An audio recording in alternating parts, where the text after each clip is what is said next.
महाकवि कालिदास का नाम संस्कृत महाकवियों और श्रेष्ठ नाटककारों में लिया जाता है। आपका अभिज्ञान शकुंतलम नाटक विश्व में विख्यात है। महाकवि कालिदास महाराज विक्रमादित्य के 9 रत्नों में से एक थे। कालिदास बचपन में बड़े मूर्ख थे। उनके लिए काला अक्षर भैंस बराबर था। वो पढ़ना लिखना नहीं जानते थे। कालिदास इतने बड़े कवि और नाटककार कैसे बन गए, इसकी एक बड़ी विचित्र कथा है। कालिदास के जीवन काल में सरदानंद नाम के राजा राज्य करते थे। उनकी पुत्री विद्योत्मा थी।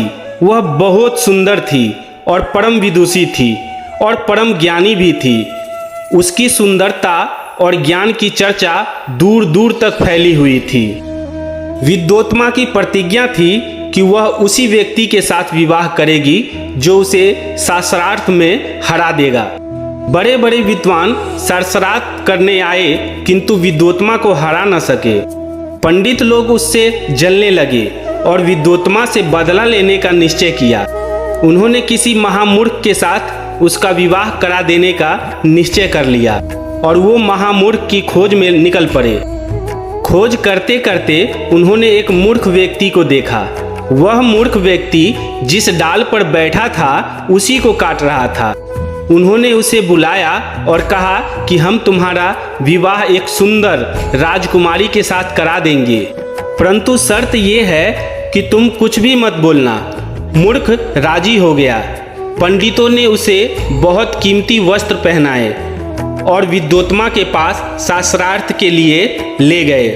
पंडितों ने विद्योत्मा से कहा, यह हमारे गुरुजी हैं, ये बड़े ज्ञानी हैं, ये बड़े विद्वान हैं, यह आपके साथ शास्त्रार्थ करेंगे। इन्होंने आजकल मौन धारण कर लिया है। ये जो कुछ भी कहेंगे इशारों से ही कहेंगे। हम उसका मतलब आपको समझाएंगे। इशारों से शास्त्रार्थ आरंभ हुआ। विद्योत्मा ने एक उंगली उठाई। मूर्ख ने समझा कि यह कहती है कि मैं तेरा एक आंख फोड़ दूंगी। मूर्ख ने 2 उंगली उठाकर बताया कि मैं तेरी दोनों आंख फोड़ दूंगा। विद्योत्मा का अभिप्राय था कि ईश्वर एक है। पंडितों ने 2 उंगलियों का मतलब यह बताया कि गुरु जी का मतलब है कि सृष्टि में ईश्वर और जीव 2 हैं। फिर विद्योत्मा ने 5 उंगली फैलाकर दिखाई, यह बताने के लिए कि 5 तत्वों से जीव बनता है। मूर्ख ने समझा कि यह थप्पड़ मारने को कहती है। मूर्ख ने घूसा दिखाया। पंडितों ने विद्योत्मा को समझाया कि 5 तत्वों के मिलने से ही सृष्टि बनती है, अलग अलग रहने से नहीं। विद्योत्मा ने अपनी हार स्वीकार कर ली। दोनों का विवाह हो गया। विवाह की रात एक ऊंट बलबला रहा था। उस मूर्ख ने उस ऊंट की आवाज सुनकर बलबलाना शुरू कर दिया और बोल उठा, उद्र उट्र उद्र उट्र। यह आवाज विद्योत्मा सुनी तो सारा माजरा समझ में आ गया। उसने समझ लिया कि पंडितों ने मेरे साथ छल करके मेरा विवाह एक महामूर्ख से करा दिया है। उसने उस मूर्ख को राजमहल से निकाल दिया। मूर्ख ने अपना बड़ा अपमान समझा और माँ काली के मंदिर में तपस्या करने लगा।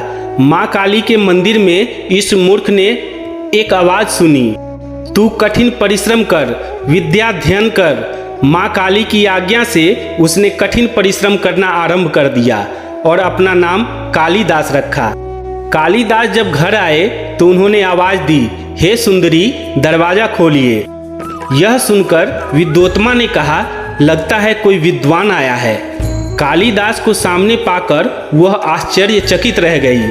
कालिदास ने विद्योत्मा के 3 शब्दों को लेकर 3 संस्कृत महाकाव्य रचे और उनका आरंभ इन्हीं शब्दों से किया। उन्होंने अन्य कई ग्रंथ भी लिखे।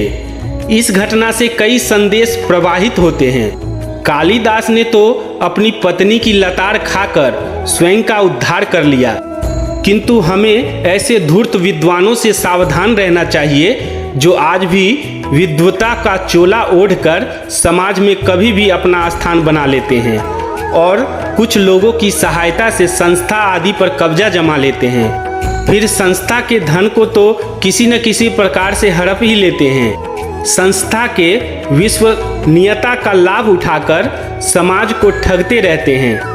ऐसे ढोंगी धूर्त विद्वानों के नाम को कलंकित करने वालों से हमेशा सावधान रहना चाहिए। कवि लोग कालिदास को संस्कृत का सर्वश्रेष्ठ कवि मानते हैं।